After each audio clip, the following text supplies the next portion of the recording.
지난 한 주간은 여러분들은 좀 어떠셨어요? 저는 한 주간 지난 주간이 좀 힘들었습니다. 어, 제가 개인적으로 좀 이쪽 팔이 좀 안 좋아가지고 요즘에 에, 진료를 받았는데 이상은 없대요. 근데 근육에 이제 염증이 생긴 것 같아요. 그래서 아팠는데 이상하게 이쪽 밑에도 계속 아프더라고요. 그래서 보니까 이게 대상포진이었어. 굉장히 아파서 참고 견뎠습니다. 그래서 거의 다 나았어요. 그러느라고 한 주간 힘들었고요. 대상포진인 줄도 모르고 오늘 보니까 제가 오늘 아침에 새벽에 딱 깼는데 이거 대상포진인 것 같다 이런 생각이 들었어요.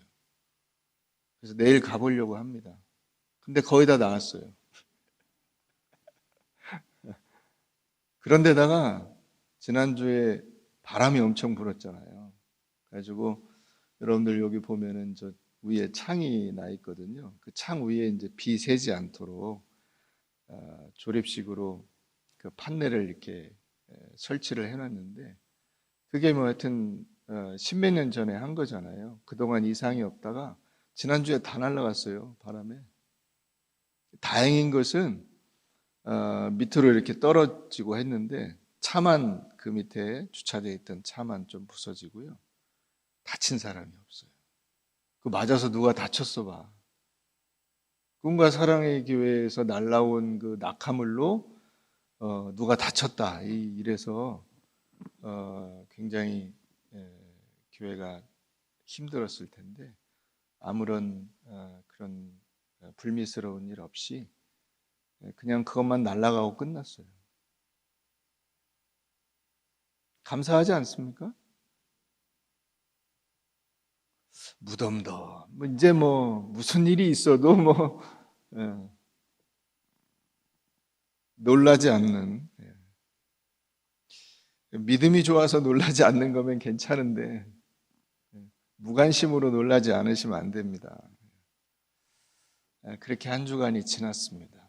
오늘 우리가 또 이제 1월이 다가고 1월 31일인데 또 한 해를 시작하게 하신 하나님께서 올 한 해도 든든하게 지켜주실 줄 믿고 감사를 드리며 또 하루하루를 살아가십시다. 오늘 말씀 심판과 영광이라 이렇게 제목을 붙여봤는데 심판은 하나님께서 우리를 벌하시는 것이 아니라 하나님의 영광을 드러내시는 것이다. 이런 의미예요. 영국의 그 북아일랜드라고 하는 곳이 있죠. 그곳에 최고 흉악범들만 가두는 교도소가 있는데 그 교도소에서 미키 B라고 하는 B는 이제 알파벳 B입니다. 미키 B라고 하는 영화를 만들어서 영화제 출품을 해서 호평을 받았어요. 근데 이 영화가 호평을 받은 이유는 그 영화를 만든 사람이 감독도 전과자고 거기 출연한 모든 배우들도 다 교도소의 수감자들이에요. 죄수들이 그럴듯한 영화를 만든 거예요. 이게 이제 그 내용은 셰익스피어의 4대 비극 중에 하나인 맥베스를 현대식으로 각색한 것인데 뭐 우리가 쉽게 생각하면 조선왕조실록 한 부분을 우리나라 영화로 만들듯이 그런 식의 영화를 만든 거예요. 제가 이 말씀을 드리는 것은 그 죄수들이 그 영화를 만들어서 그냥 단지 영화를 하나 만들었다 하는 화제로 끝난 게 아니라 그 영화를 만들어서 출품하고 그렇게 하는 과정 속에서 이 사람들이 죄값을 치르는 데서 끝나지 않고 사람들의 삶이 변화됐다는 거죠. 그래서 그 사람들이 교도소에서 이제 출소해서 전부 새로운 사람으로 잘 살고 있다는 것입니다. 우리가 범죄를 처단하고 범인을 감옥에 가두는 것만이 처벌의 목적은 아닙니다. 처벌의 목적이 완성되는 것은 무엇이냐면 그 사람이 그 죄값을 치르고 나와서 새롭게 사는 거예요. 만약에 그 사람이 죄값을 치르기만 하고 나와서 또다시 범행을 저지르면 처벌이 완성된 게 아니죠. 우리가 그런 얘기 많이 듣잖아요. 교도소 가서 오히려 범죄를 배워온다. 그래서 다음번에 범죄를 저지를 때는 더 교묘하게, 들키지 않게 범죄를 저지르는 사람들이 많이 있어요. 그것은 원래 그 교도소를 만든 본래의 목적이 아닌 거죠.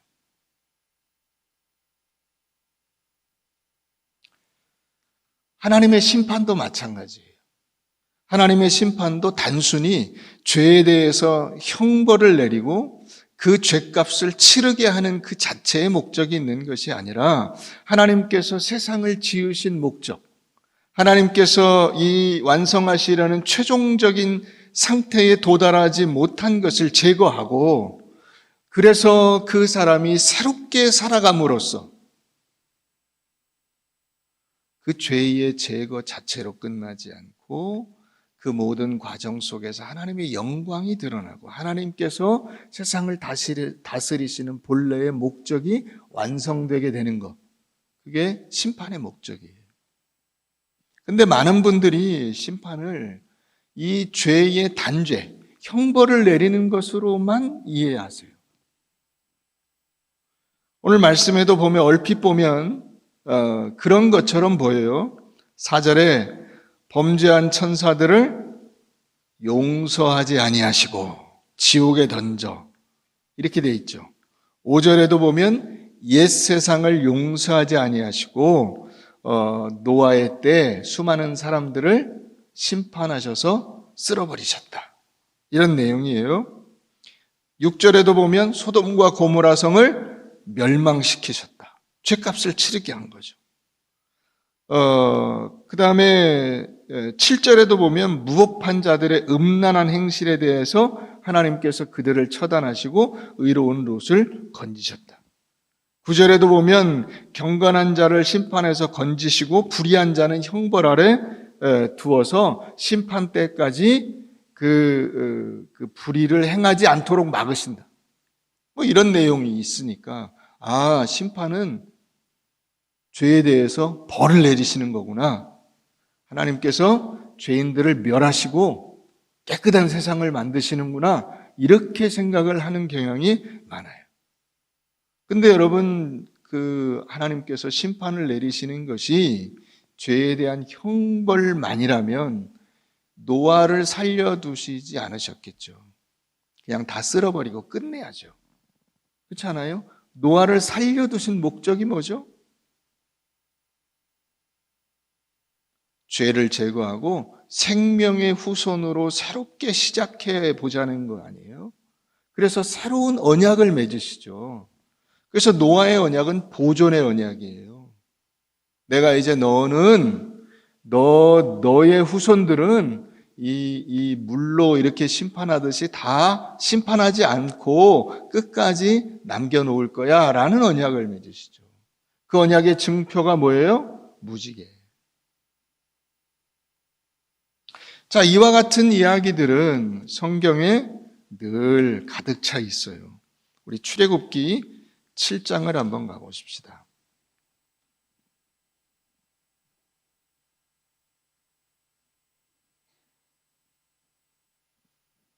출애굽기 7장. 이 출애굽기 7장부터 이제 우리가 흔히 알고 있는 10가지 재앙들이 시작이 됩니다. 하나님께서 이 애굽에서 노예로 살고 있는 이스라엘 백성들을 끌어내기 위해서 이 들어갈 때는 40여 명에 그친 그 야곱의 자손이 한 가정이 들어가서 이제는 큰 민족이 됐어요. 그들을 빼오려고 하니까 바로가 반대해요. 그래서 이제 재앙을 내리기 시작하죠. 그들에게 내가 내가 하라는 대로 해라 라고 바로에게 경고하시고 말을 안 들으면 너에게 심판을 내린다. 이게 이제 10가지 재앙들이 나오는 거예요. 그래서 첫 번째 이제 물이 피가 되는 재앙부터 나오는데 17절 한번 가보세요. 여호와가 이같이 이르노니 내가 이로 말미암아 이 재앙으로 말미암아 뭘 알게 돼요? 내가 여호와인 줄 알게 되리라. 아, 하나님이 계시구나 라는 것을 알게 되리라예요. 심판이라는 게 그런 거예요. 심판이 단순히 누구를 벌하고 누구를 그냥 뭐 집 밟아서 없애버리고 그게 아니고 하나님이 다스리시는 것을 알게 하는 거예요. 세상에 나밖에 없어. 내 마음대로 하면 돼. 이게 아니고 너를 다스리고 너를 주관하는 진정한 통치자, 우주의 왕이 존재해. 너 그걸 알아야 돼. 라는 것을 알려주시는 것이다 하는 거죠. 자, 8장 10절 한번 가보세요. 8장 10절. 자, 그가 이르되 내일이니라. 이건 이제 바로하고 모세하고 대화예요. 이제 바로가 이거 언제 없애주냐? 내일 없애주라. 이렇게 이야기해요. 그랬더니 모세가 이르되 왕의 말씀대로 될 겁니다. 왜냐하면 왕에게 우리 하나님 여호와 같은 이가 없는 줄을 하나님이 알게 하실 겁니다. 왕은 왕 맘대로 다 된다고 생각을 하지만 그렇지 않소. 이 애굽도 하나님이 다스리시는 거요 라는 말을 하고 있는 거죠. 자, 8장 22절도 가보세요. 22절. 그날에 나는 내 백성이 거주하는 고센 땅을 구별하여 그곳에는 파리가 없게 하리니 이로 말미암아 이 땅에서 무엇을 알게 하리라? 내가 여호와인 줄 내가 알게 될 것이라. 세상을 지으신 분께서 세상의 원리를 초월해서 세상을 움직여 가실 때에 이 모든 일 될 것을 예언하시고 그 예언대로 성취해 가시는 모습을 우리는 이 10가지 재앙 속에서도 보게 되는 것입니다. 이런 재앙이 있게 될 거야. 그러면 그 재앙이 있게 되고 이 재앙이 끝나게 될 거야. 그럼 그 재앙이 끝나게 되는 것을 우리가 보게 되는 것입니다. 자, 9장 13절 한번 가보세요. 여호와께서 모세에게 이르시되 아침에 일찍 일어나 바로 앞에 서서 그에게 이르기를 히브리 사람의 하나님 여호와의 말씀에 내 백성을 보내라. 그들이 나를 섬길 것이니라. 내가 이번에는 모든 재앙을 너와 내 신하와 내 백성에게 내려 온 천하에 누구밖에 없음을? 나와 같은 자가 없음을, 나밖에 없음을 내가 알게 하리라. 내가 손을 펴서 돌림병으로 너와 내 백성을 쳤더라면 내가 세상에서 끊어졌을 것이나 내가 너를 세웠음은 나의 능력을 내게 보이고 내 이름이 온 천하에 전파되게 하려 하였음이니라. 여러분, 그건 지금도 마찬가지예요. 여러분, 이 코로나를 보면서 여러분들이 깨달아야 될 게 있어요. 하나님이 그 돌림병, 이 전염병으로 인간을 치시면 살아남을 인간이 없다는 것을 우리가 알아야 돼요. 그런데 우리를 살려주신 이유는 뭐죠? 내 이름이 온 천하에 전파되도록 하기 위해서, 세상에 나밖에 없음을 알도록 하기 위해서, 이 온 세상의 통치자요, 세상 역사 주관자는 여호와 하나님이신 것을 알게 하기 위해서 이런 일들을 행하신다고 하는 겁니다. 그러니까 여러분, 세상을 없앨 수도 있지만 하나님께서 이 세상을 심판하실 이유는 어마어마하게 많잖아요. 우리는 의인이라서 산 겁니까? 아니죠. 교도소에 들어간 사람들은 발각된 들킨 죄인들이고 우리는 안 들킨 죄인일 뿐이죠. 우리 모두가 다 전부 다 죄인이에요. 나는 떳떳하다라고 말할 수 있는 사람은 한 사람도 없어요.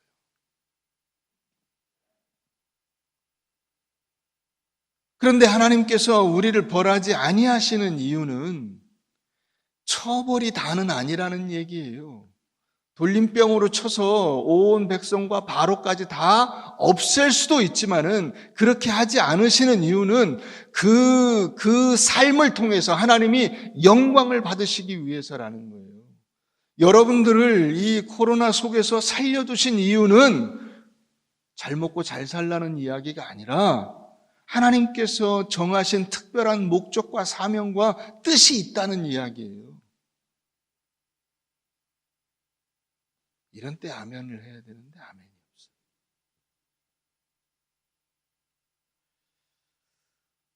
자, 그래서 20절 한번 보세요. 20절. 그 중에도 듣는 사람들이 있어요. 이걸 아는 사람들이 있습니다. 하나님의 말씀을 듣고 이 말씀이 쫙 퍼져나갔을 거 아니에요, 나라에? 오늘 그 모세라는 사람이 우리 황제에게 나아가서 이런 얘기를 했대. 그리고 그 이야기들이 퍼져나갔어요. 바로의 신하 중에 여호와의 말씀을 두려워하는 자들은 그 종들과 가축을 집으로 피하여 들였으나 여호와의 말씀을 마음에 두지 아니하는 사람은 그의 종들과 가축을 들에 그대로 두었더라. 뭘 말하죠? 하나님의 말씀이 엄중하고 분명하고 그 말씀대로 된다는 사실을 깨닫는 사람도 있는 거예요. 말씀을 들을 때. 자, 그래서 24절 가보면 우박이 내림과, 여러분 우박과 불덩이는 양립할 수가 없잖아요. 우박은 찬 거고 불덩이는 뜨거운 거잖아요. 근데 이게 섞여서 같이 내렸다는 거예요. 우박과 불덩이가 그 불덩이가 우박에 섞여 내림이 심히 맹렬하니 나라가 생긴 그때로부터 애굽 온 땅에는 그와 같은 일이 없었더라. 여러분 이런 거를 우습게 들으시면 안 돼요. 코로나가 이제까지 없었던 일인데 생겼잖아요. 이 말이 그 말이에요. 이제까지 없었던 일이에요. 그런데 그걸 경험했어요. 왜 그렇죠? 27절 가봅니다. 바로가 사람을 보내어 모세와 아론을 불러 그들에게 이르되 이번은 내가 범죄하였노라. 여호와는 의로우시고 나와 내 백성은 악하도다. 여호와께 구하여 이 우레소리와 우박을 그만 그치게 하라. 내가 너희를 보내리니 너희가 다시는 머물지 아니하리라. 여러분 하나님을 거역하고 그 말에 콧방귀도 안 끼던 이 바로의 입을 통해서 하나님은 의로우시고 나와 내 백성은 악하도다 라는 고백이 나오는 거예요.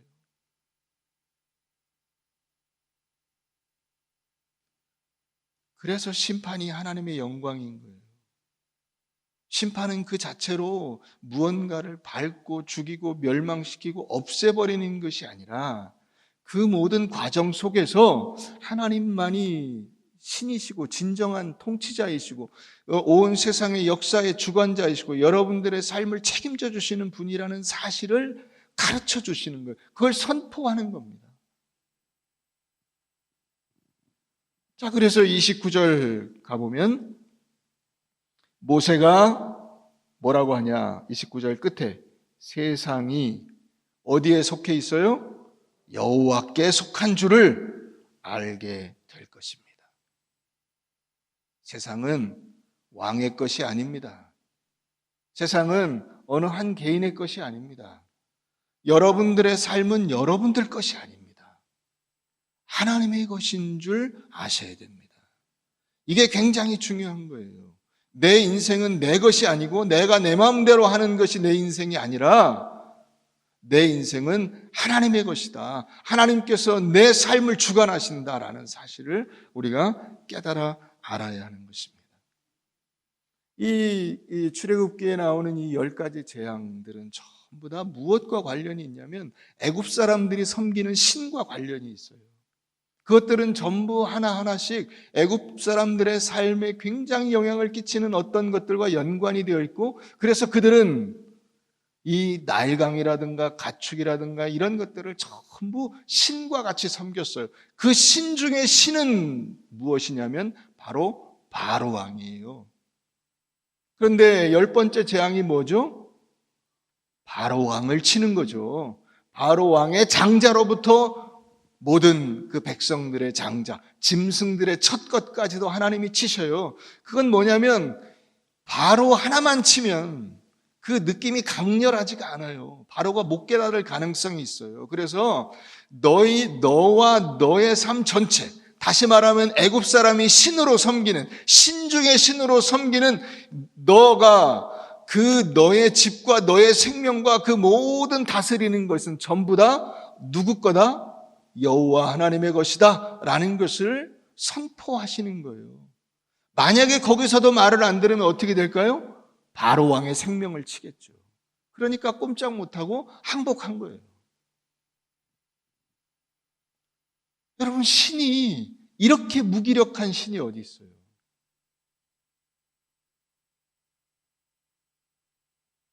하나님 앞에 꼼짝을 할 수가 없는 거예요. 10번을 그랬다는 이야기는 무슨 뜻이죠? 하나도 능력이 없다는 거예요. 여러분, 우리 인생이 어쩌면 하나님 앞에 그런 거예요.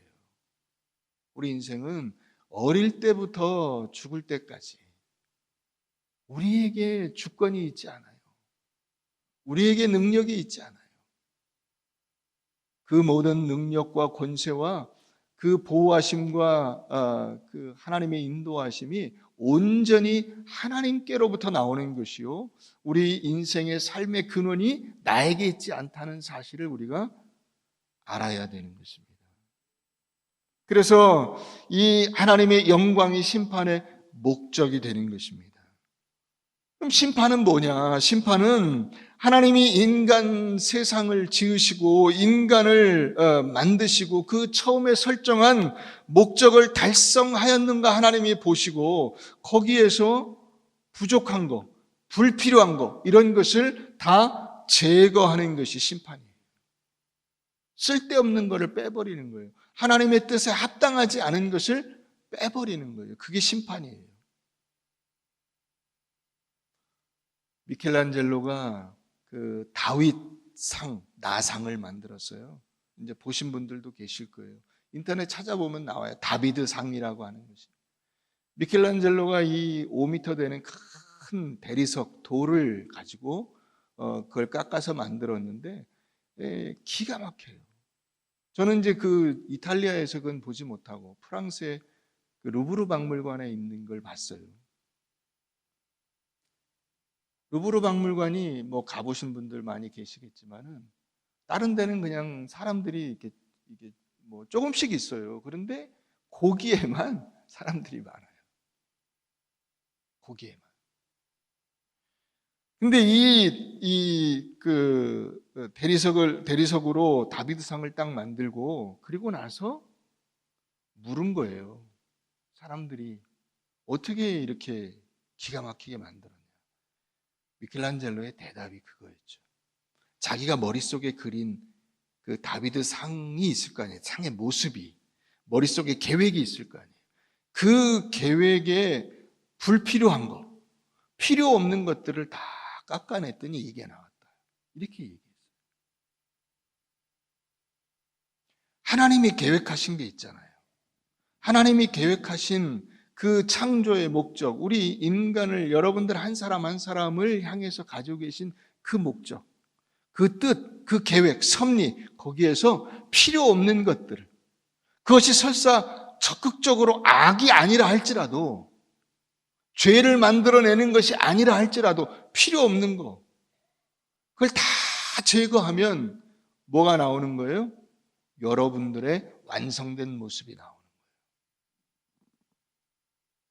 그게 이 심판이 불필요한 모든 것을 제거한다고 하는 말의 의미예요.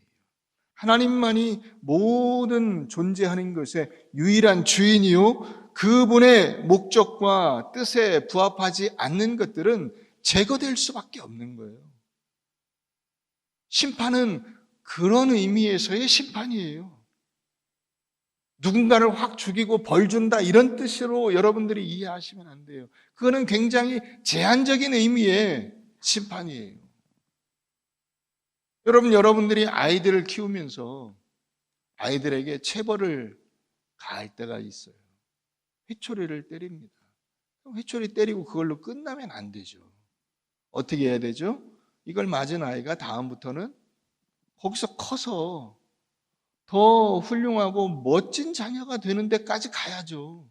맞고 끝나면 아무것도 아닌 거예요. 맞고 끝나면 반감만 생기는 거예요. 맞고 끝나면 빗나가는 거예요. 그래서 맞고 끝나지 않고 어떻게 돼야 돼요? 깨닫고 변화되고 새로운 삶을 사는 데까지 가야죠.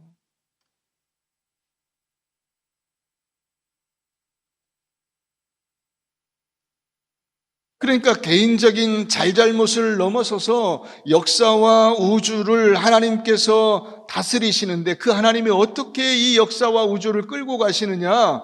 그 아들을 보내시면서까지 반드시 이루어내시려고 하는 하나님의 놀라운 뜻이 있다는 거예요. 목적과 계획이 있다는 거예요. 그 뜻에 부합하지 않는 것, 합당하지 않는 것들은 하나님이 제거하시는 거예요. 그게 심판입니다. 하나님의 뜻이 아닌 것이 우리에게 존재할 수가 없잖아요. 이 세상에 하나님의 뜻이 아닌 것이 존재하고 그것이 움직여질 수가 없는 거잖아요. 그 과정을 통해서 하나님이 영광을 나타내시고 영광을 받으시는 것입니다. 심판이 어떻게 영광입니까? 하나님께서 심판으로 우리를 없애시거나 우리를 처벌하시는 거 아닙니까? 아니죠. 그게 아닌 거예요. 하나님만이 모든 존재의 의미와 내용이 되시고 생명이 되시고 그래서 영원한 진리로 인도하실 수 있는 유일한 능력의 근원이요 온 우주의 통치자라는 사실을 이 심판을 통해서 우리에게 보여주시는 거예요.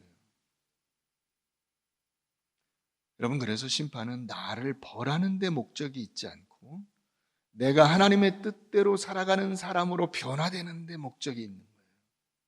그런 사람으로 나를 변화시키기 위해서 하나님께서는 오늘도 우리에게 내리실 그 심판을 유보하시고 참고 견디시는 거예요. 하나님의 인내, 고난 가운데 우리에게 찾아오셔서 우리에게 말씀하시는 거예요. 여러분들로 하여금 심판이 있다. 거룩하게 살아라. 적당히 세상과 타협해서는 안 된다. 너희의 인생에 불필요한 것들을 자꾸 들여오지 마라. 그것들은 내가 나의 뜻에 합당한 인생을 살아가는데 필요 없는 것들이다.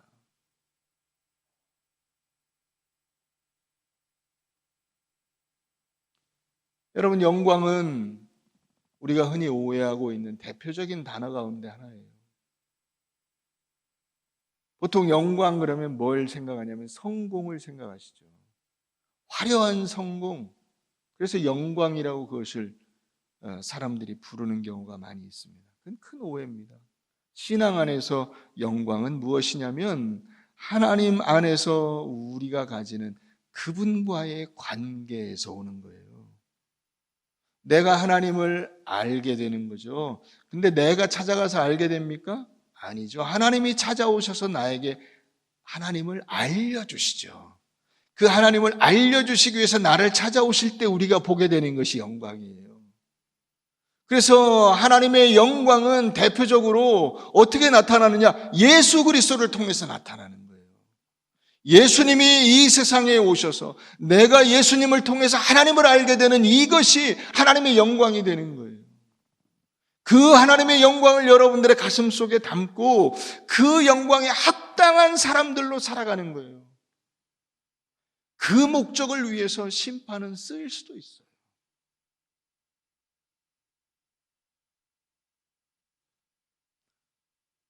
잘못하면 벌 주고 없애버리는 하나님, 그런 의미에서의 심판의 하나님이 아니라 그 심판은 하나님의 영광과 능력을 나타내시기 위한 수단이 되는 거예요. 그래서 대표적으로 어떻게 되죠? 예수님이 심판을 받으시죠.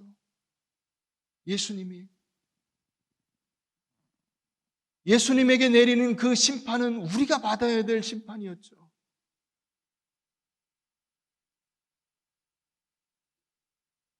하나님께서 우리에게 그 심판을 내리지 아니하시고 예수 그리스도에게 사형 판결을 내리시고 그분으로 하여금 죽음을 감당하게 하신 거예요.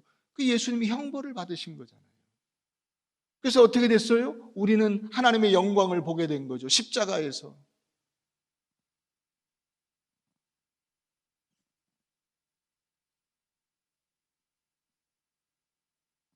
그 예수 그리스도 안에서 우리가 어떻게 하나님과 관계를 맺고 세상과 조화를 이루며 살게 되느냐 보라, 이거예요. 보라. 에베소서 1장을 우리 한번 가보십시다.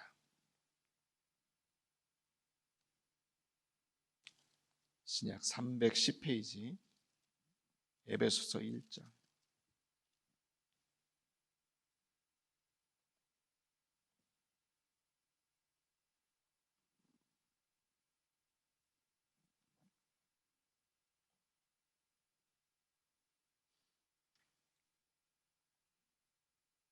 삼절 찬송하리로다 하나님 곧 우리 주 예수 그리스도의 아버지께서 그리스도 안에서 하늘에 속한 모든 신령한 복을 우리에게 주시되 곧 창세전에 그리스도 안에서 우리를 택하사 우리로 사랑 안에서 그 앞에 거룩하고 흠이 없게 하시려고 그 기쁘신 뜻대로 우리를 예정하사 예수 그리스도로 말미암아 자기의 아들들이 되게 하셨으니 이는 그 사랑하시는 자 안에서 우리에게 거저 주시는 바 그의 은혜의 영광을 찬송하게 하려는 것이라. 우리는 그리스도 안에서 그의 은혜의 풍성함을 따라 그의 피로 말미암아 속량 곧 죄사함을 받았느니라.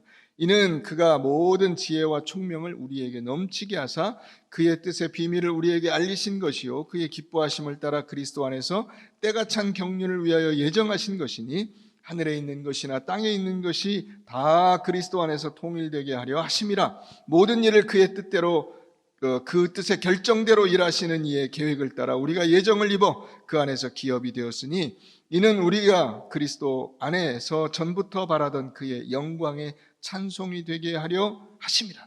그 안에서 너희도 진리의 말씀 곧 너희 구원의 복음을 듣고 그 안에서 또한 믿어 약속의 성령으로 인치심을 받았으니 이는 우리 기업의 보증이 되사 그 얻으신 것을 속량하시고 그의 영광을 찬송하게 하려 하심이라.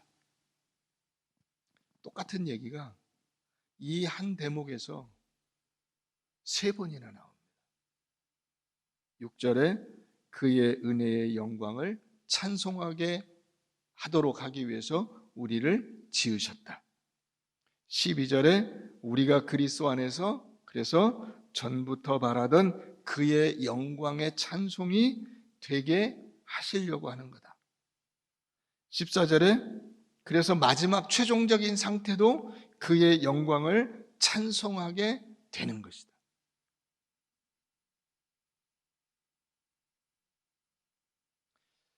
여러분, 우리를 사랑하셔서 창세전부터 우리를 향한 영원한 목적을 가지고 모든 역사를 간섭하고 섭리하셔서 예수 그리스도 안에서 우리를 자녀 삼으신 이 목적이 뭐냐? 진정한 목적이 현실적으로 우리에게 그 목적이 어떻게 나타나야 되느냐? 하나님의 영광을 찬송하는 자로 사는 거예요.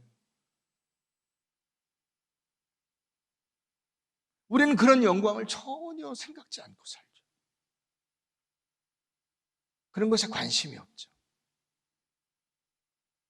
여러분, 그렇기 때문에 우리가 매일같이 이 바이블 라이프를 묵상하고 그 말씀 안에서 기도하며 하나님의 영광의 찬송이 되는 이 일을 지속적으로 실천해 가야 하는 것입니다. 여러분들이 이 일을 하지 않으면 여러분들에게 개인적으로 그 일을 달성하기 위한 하나님의 손길이 나타나게 되는데 그 손길 가운데 하나가 어떤 거예요? 심판이라는 거예요.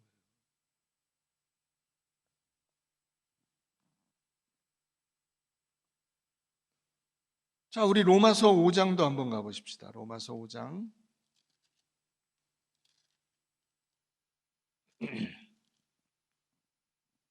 245페이지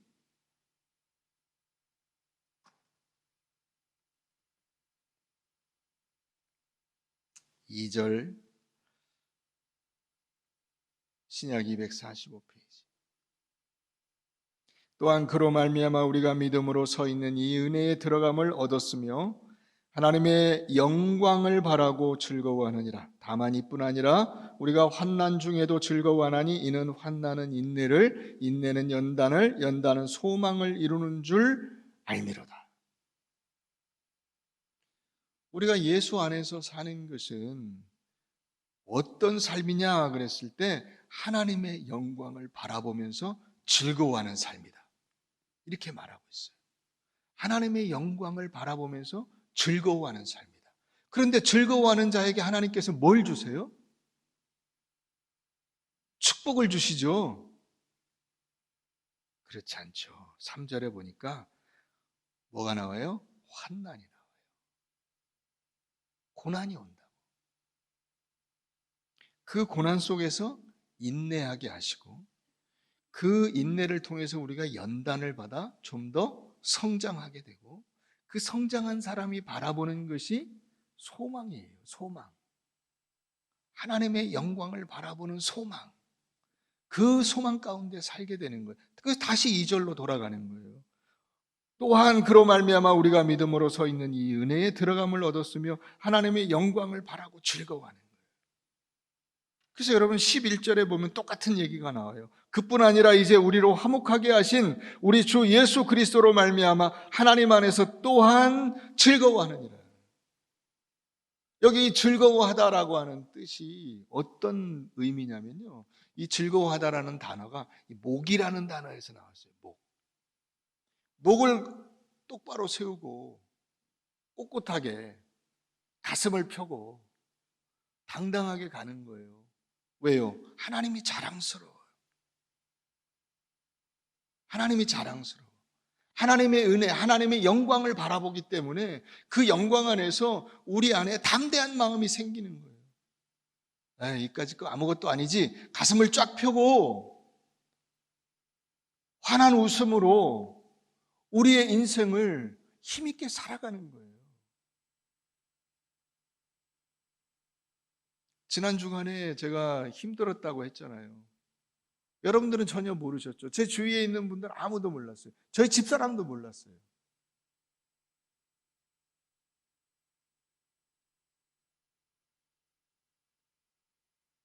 잘했다는 것은 아니에요.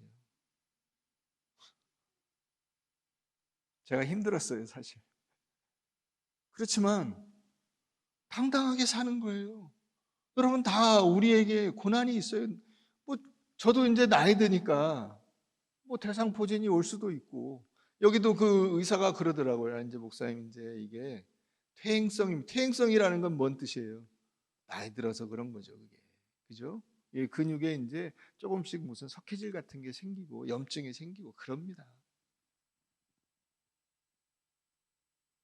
당당하게 사세요. 뭐 죽겠어요. 목사님이 힘들어요. 뭐 죽을 것 같아요. 아직 안 죽었잖아요. 가슴을 쫙 펴고 목에 힘주고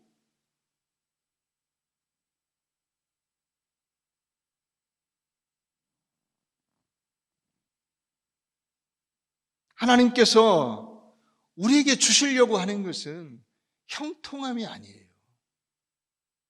형통함이 아니라 하나님의 자녀로서의 그 완성된 모습, 그걸 주시려고 하는 거예요. 그게 언제 이루어지는, 여러분 생각해 보세요. 여러분들이 잘 나갈 때 예수를 믿게 됩니까? 아니면 힘들고 어려울 때 예수를 믿게 됩니까? 내가 좀 편안할 때 하나님의 말씀이 들어옵니까? 아니면 내가 고난이 있고 어려움이 있을 때 하나님의 말씀이 가슴에 와서 박힙니까? 그래서 환난이 있고 인내가 있고 연단이 있고 소망이 있는 거예요. 그 속에서 우리가 하나님을 바라보며 즐거워하느니라.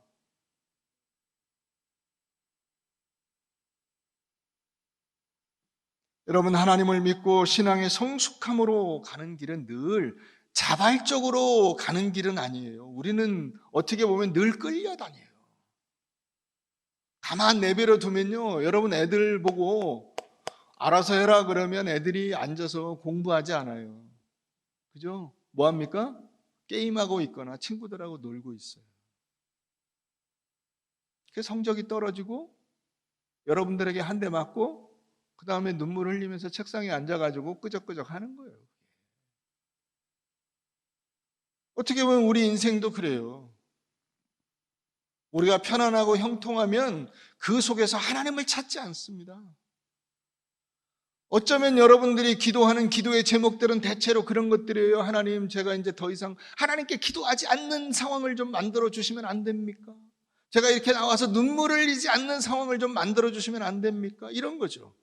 그러나 하나님은 그 기도에 응답하지 않으시죠. 왜 그럴까요?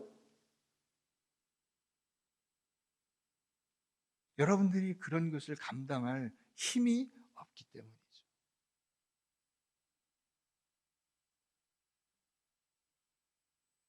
고통 속에서 나를 찾아오셔서 나를 이끌어 하나님의 뜻과 은혜를 깨닫게 하시고 그 고통 속에서 다시 새로운 사람으로 변화될 수 있도록 만들어 주시는 거예요.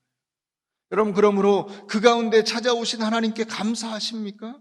내 행동과 그 행동의 결과대로 나를 심판하지 아니하시고 나를 끝까지 참고 이끌어 하나님의 목적에 합당한 존재로 만들어내시려고 하는 그분의 그 인내하심과 주님의 도우심에 감사하십니까? 그래서 그분과 동행하는 인생으로 여러분들의 인생의 방향을 수정하셨습니까?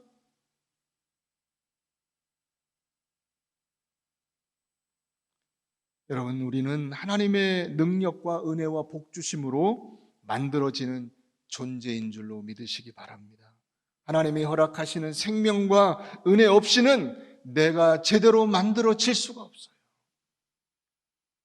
우리 찾아본 로마서 그 뒤에 8장 31절 한번 가보십시다.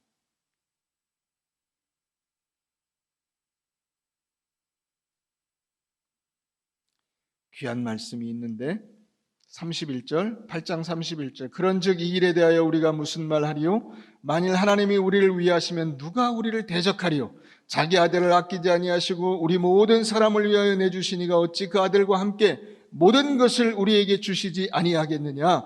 누가 능히 하나님께서 택하신 자들을 고발하리요? 의롭다 하신 이는 하나님이시니 누가 정죄하리요? 죽으실 뿐 아니라 다시 살아나신 이는 그리스도 예수시니 그는 하나님 우편에 계신 자요 우리를 위하여 간구하시는 자시니라. 누가 우리를 그리스도의 사랑에서 끊으리요? 환난이나 곤고나 박해나 기근이나 적신이나 위험이나 칼이랴.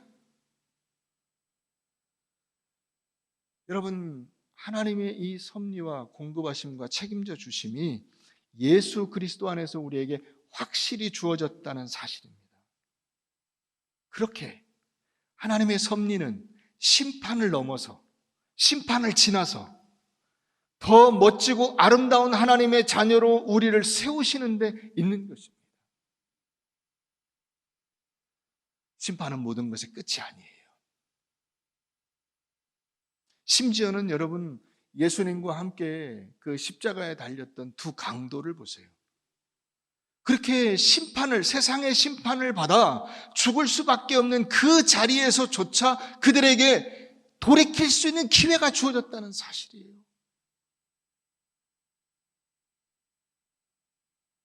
여러분, 예수님과 함께 그분이 졌던 그 십자가를 붙드십시오. 그리고 이 고난의 시간을 지나가시기를 바랍니다. 그러면 비로소 우리의 궁극적인 목적지가 심판이 아니라 하나님을 닮은 영광스러운 자녀의 자리에 서는 것임을 여러분들이 깨닫게 될 것입니다. 그리고 우리는 그 자리에 반드시 서게 될 줄로 믿으시기를 바랍니다.